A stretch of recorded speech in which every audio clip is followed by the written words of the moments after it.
Chapter 1. From the school bus, Jim Hawkins caught sight of the flooded land.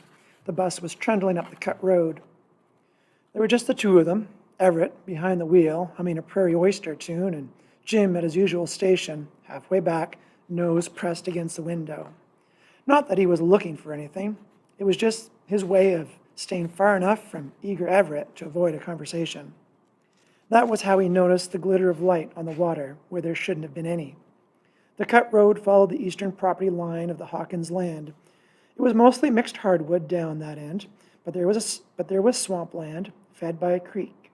Incognito Creek, his father had called it, because it didn't draw much attention to itself, didn't gurgle or splash much, kind of like Jim himself. But no stream, however insignificant, could avoid the detection of a beaver looking to start a home. The flood Jim had glimpsed was in a gulch where his father had cut a trail to a high grazing area at the southeast corner of the farm. The pasture was only a few acres, but it would be lost to them if the beavers took the gulch. It wouldn't be the first time they had tried. It was a natural depression, narrow-necked and easy to dam. "Pardner, we got to clear the pass of them varmints," his father used to say, putting on his idea of a cowboy drawl. Jim pressed his forehead hard against the cool glass of the bus window. He wasn't sure he could handle varmints alone. He and his mother didn't need the southeast pasture all that much, he tried to tell himself. They'd sold off the beef cattle, could barely keep up with the few head of dairy they still had, but losing his father had been bad enough. He wasn't about to see the land stolen from under them. It had been Hawkins' land for 5 generations.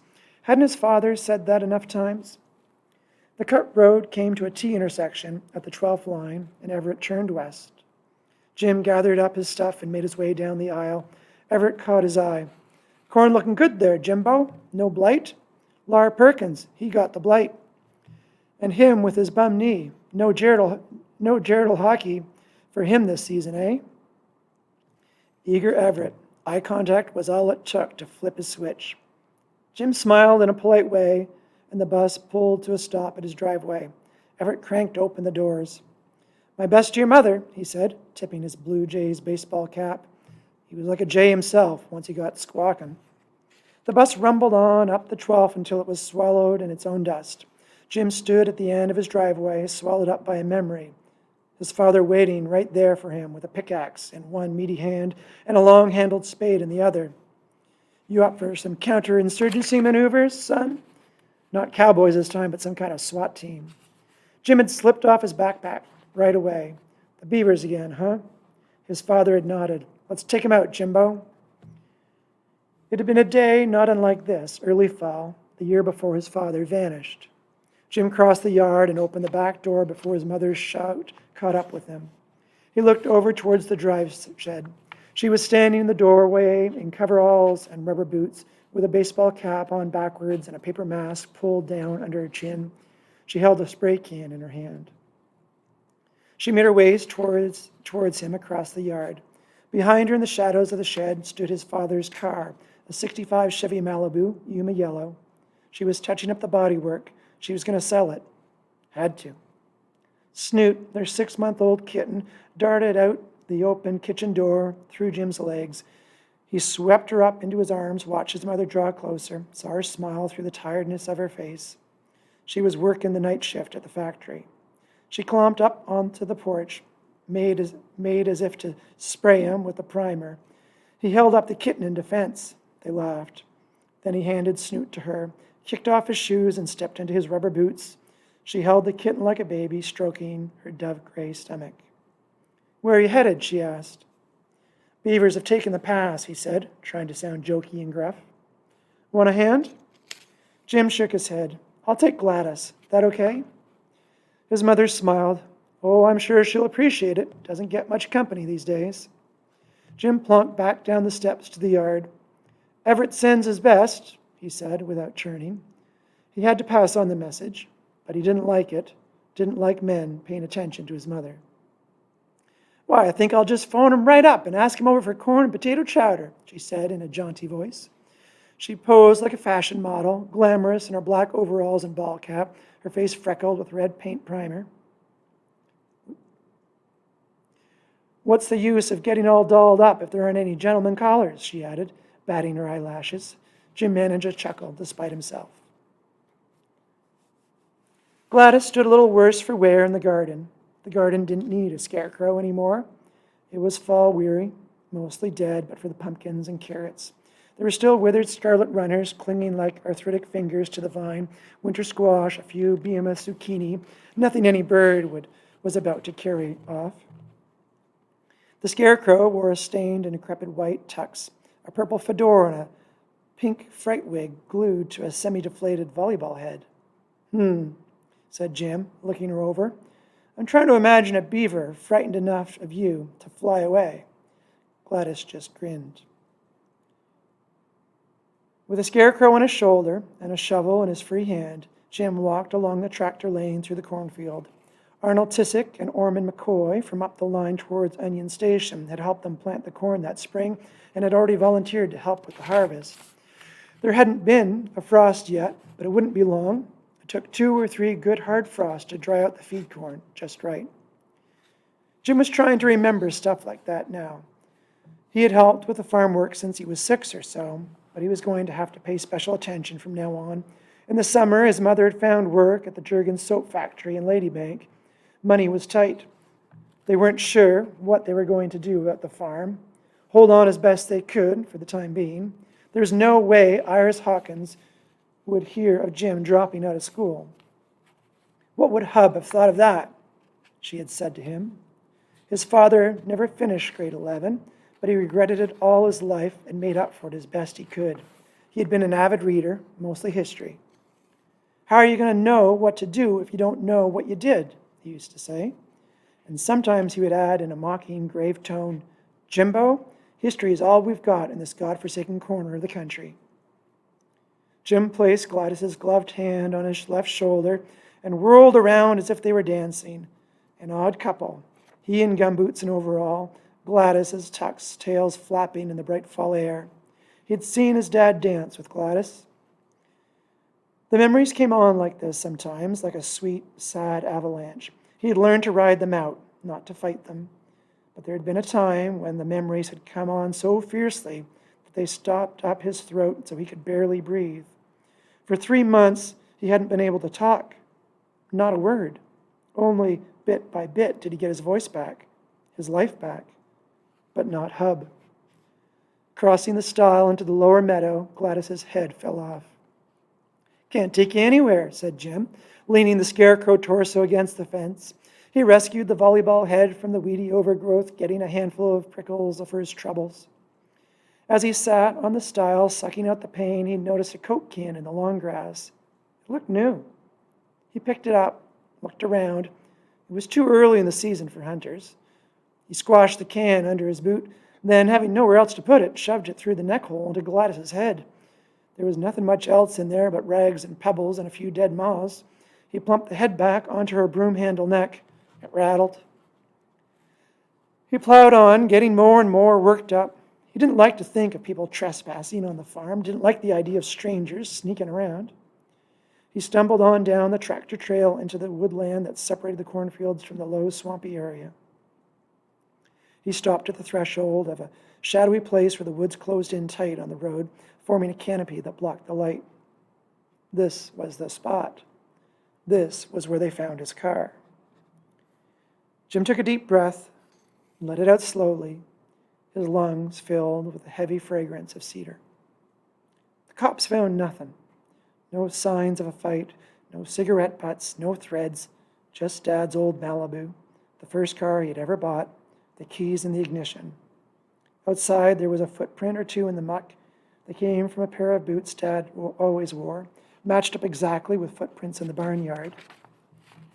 After the initial search, volunteers came in droves to help out. Someone found a little tube of lip balm up towards the railway tracks, and everybody went crazy as if they'd found a map or something. But it belonged to one of the volunteers who'd combed that part of the woods already. Then at the fence, they found a tiny fragment of yarn hanging from a barb. The color matched a sweater Hub had put on that morning. In the swampland beyond the tracks, they found more of the footprints, and finally, a mile south of the farm, at a watery-filled quarry, they found one of his blue handkerchiefs. They dragged the quarry, but found no body. It was as if Hub Hawkins had been spirited away. It was as if God had dropped down in a spacecraft and whisked him off the face of the earth. Hey, Hub, we've got this big beaver problems in heaven. The angels are getting their skirts of their robes wet. We could use some first-hand advice. Jim smiled, but the smile died on him. It was harder and harder to believe his father might somehow, somewhere, still be alive. Jim remembered the tracker dogs, the choppers, the experts from Toronto, the press. He looked up as hard and high as he could, but he saw no heaven, no angels with wet skirts, no God. Gladys's head fell off again. He stooped to pick it up. You know what I think, Gladys? I think you're kind of like God, he said, something we made up to scare off the crows. After the authorities had given up, Jim came down here. Insane with longing, cursing everyone and everything, he came again and again, fighting back the fear of what he might find or what might find him. It was in this cedar glade that he lost his voice. He had been looking around, hoping beyond hope he might spot some clue everyone had overlooked. He had gone to call out his father's name, only nothing came out of his mouth. He stopped coming. It had always been a favorite cross-country ski trail. He and his mother found other trails, not that they got out much last winter. In the summer, Laura Perkins came through with his bush hog to keep the trail passable. Never asked to be paid, but Jim never came down this way again. Not until today. What do you think, Gladys? He said. He waggled her up and down and heard the Coke can rattle. The sound fired him up again. Then he stepped into the shadows of the glade and passed through to the light on the other side. Before he saw the beaver pond, he was walking in it. The road was squelchy wet, even though it hadn't rained for days. He rounded a curve in the rutted lane, and there it was, as wide as a football field and stretching out of sight into the alder scrub on one side and the poplar woods on the other.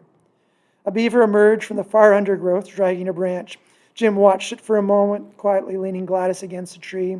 He raised the business end of the shovel to his shoulder as if it were a rifle. Bang! With a loud slap of its tail, the beaver vanished underwater. Jim pretended to blow smoke off the mouth of the barrel. Take that, you lousy varmint, he said. Then he headed around the edge of the pond through the submerged grass towards the dam site. He knew whatever he did today wouldn't be enough. The beavers would be back. It was like a hockey game, his father used to say. The fourth period would be sudden death.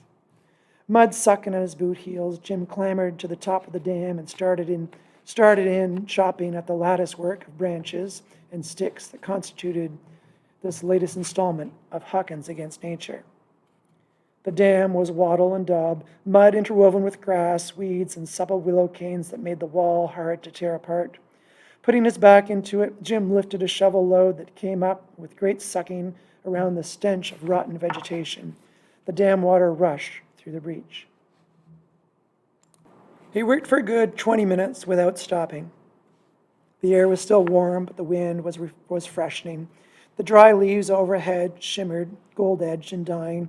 There was no sound but the prattle of blue jays, the squelch of muck, and, loudest of all, the water gushing and splashing over his feet.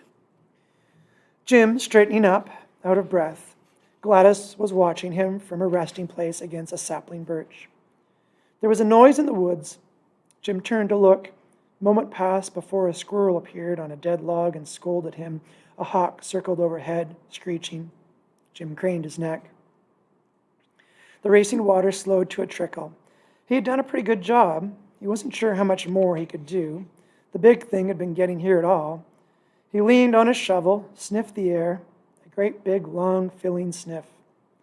Corn and potato chowder, he said. It was the kind of thing his father would have said, a setup for Jimbo. Funny, all I smell is beaver. Jim sloshed his way through the cloudy remains of the pond to dry lands and Gladys. He patted her on the shoulder. Glad, he said. You did such a good job this summer. You got a promotion. We want to keep the beavers from fixing up the here dam. You think you can handle it? Gladys wobbled her head, nodding. Good for you, he said. Then he picked up the scarecrow and waded back to the hole in the dam. He drove her broom handle base down into the mud, twisting it until she stood firmly in place. Then he took a step back and looked solemnly at her grinning mug. Now, here's the gross part, he said. Beavers don't see so well, so... and I don't want you to take this personal. The only way we're going to keep those beavers away is if you smell bad, bad as a human being. Gladys stared dumbly at him. He felt dumb too, talking to a scarecrow. He remembered the first time his dad told him they were going to pee on the scarecrow.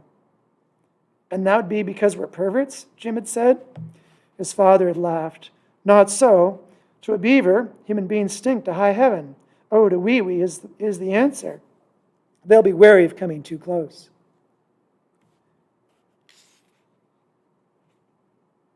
Like wolves, thought Jim, staking out their territory. Then, without further ado, he opened his zipper and let fly. There was another disturbance in the woods while he stood there baptizing Gladys. Another squirrel, he thought, as his eyes traveled to the source of the noise. But what he saw there wasn't an animal. Not a small one, at least. He caught a glimpse of black hair, a flash of pale skin, enough to be certain that what he saw was a girl.